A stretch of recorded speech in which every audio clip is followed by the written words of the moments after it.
Hi, I'm Pastor Cindy at West Des Moines United Methodist Church. And in response to the coronavirus, we are doing a Bible study online. We'd love to meet in person, but this virus just doesn't allow us to do that. And so instead, what we're doing is posting an online Bible study, and we're reading the book of Esther. I want to welcome you into this time. I would really prefer to be with us in a group so we can all chat. We can't do that. So if you have responses to anything that I'm reading or anything that we're looking at, please contact me via Facebook or our website. And again, it's West Des Moines United Methodist Church. I hope everything's well with you. This is a difficult time, and I really recognize this. And that makes it a great time to read the book of Esther. I don't know if you've been following along, but what's happened is Esther has become the queen of Persia. She has a secret. Her secret is that she's a Jew in a Persian country. She's a refugee, an immigrant. Really, not the person, had anybody read her resume, who would have been selected to be the queen. It's really her beauty, and I like to think it's her character and her intelligence that has got her into this role. So her people, refugees in Persia, the king's right-hand man has ordered a genocide, that all of them would be killed.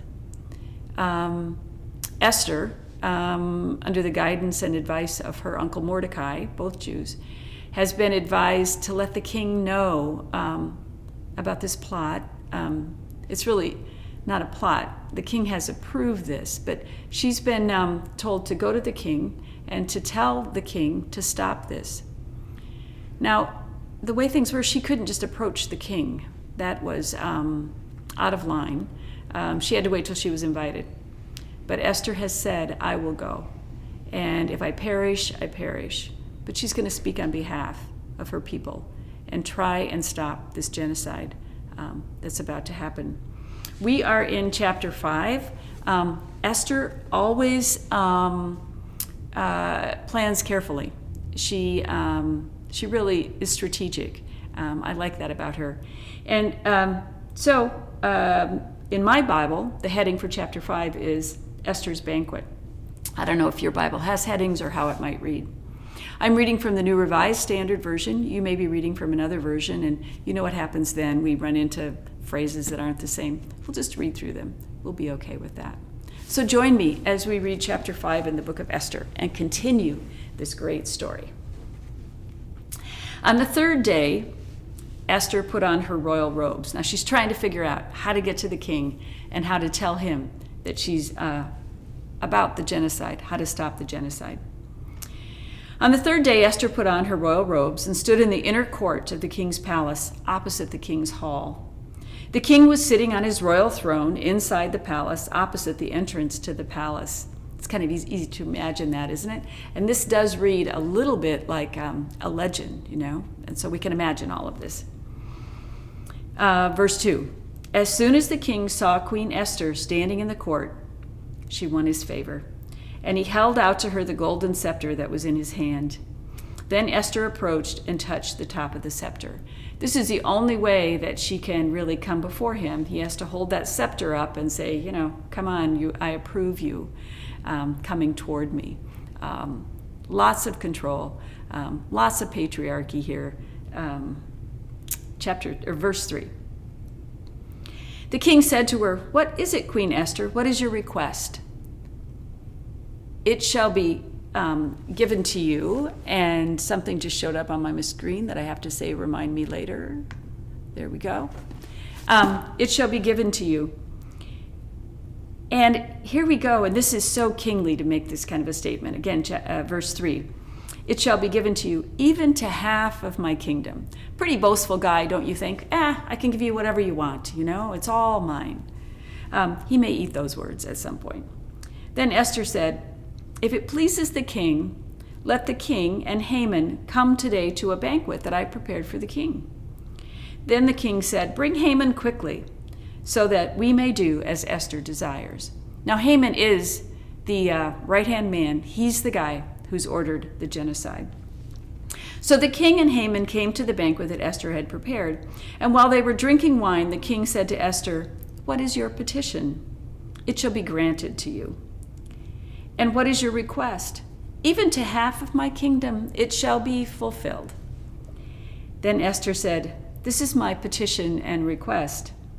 If I have won the king's favor, and it pleases the king to grant my petition and fulfill my request, let the king and Haman come tomorrow to a banquet that I will prepare for them, and then I will do as the king said."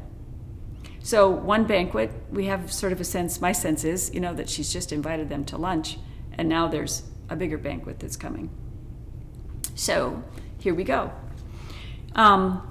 Haman went out that day happy and in good spirits. Something big is happening, and he's been invited too. But when Haman saw Mordecai in the king's gate and observed that he neither rose nor trembled before him, he was infuriated with Mordecai. Now, Mordecai, again, just to be reminded, is Esther's uncle, and he is a Jew, and he refuses to bow down to Haman. Verse 10, "Nevertheless, Haman restrained himself," and it probably took all he could do to hold himself back, "and went home. Then he sent and called for his friends and his wife Zeresh, and Haman recounted to them the splendor of his riches, the number of his sons, all the promotions with which the king had honored him, and how he had advanced him above all the officials and the ministers of the kingdom." Really pretty power hungry. Haman added, "Even Queen Esther, let no one but myself come with the king to the banquet she had prepared. Tomorrow I am also invited by her, together with the king. Yet all this does me no good as long as I see that Jew, Mordecai, sitting at the king's gate." So we have brag, brag, brag, brag, brag, and I'm really pretty special because even Queen Esther really likes me, and now, but my ego is dashed because Mordecai doesn't do what I ask him to do. We continue with verse 14. "And then his wife Zeresh and all his friends said to him, 'Let a gallows 50 cubits high be made, and in the morning tell the king to have Mordecai hanged on it. Then go with the king to the banquet in good spirits.' This advice pleased Haman, and he had the gallows made." So things are getting worse here. Mordecai refuses to show obedience to Haman, and Haman's ego. Verses 9 through verse 14, we just get to see how this just plays out. It's really selfishness, don't you think? It's just, this is who I am, this is what I want. How often do we run into that? Where someone becomes so power hungry that they can't see anything but their own ego, their own control.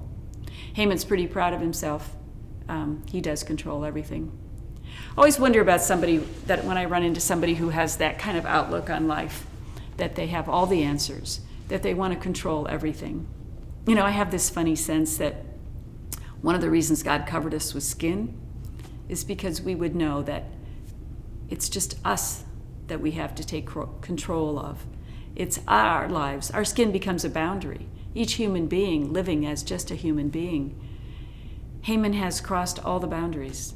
He wants genocide. In other words, he wants to kill the bodies of all these other people.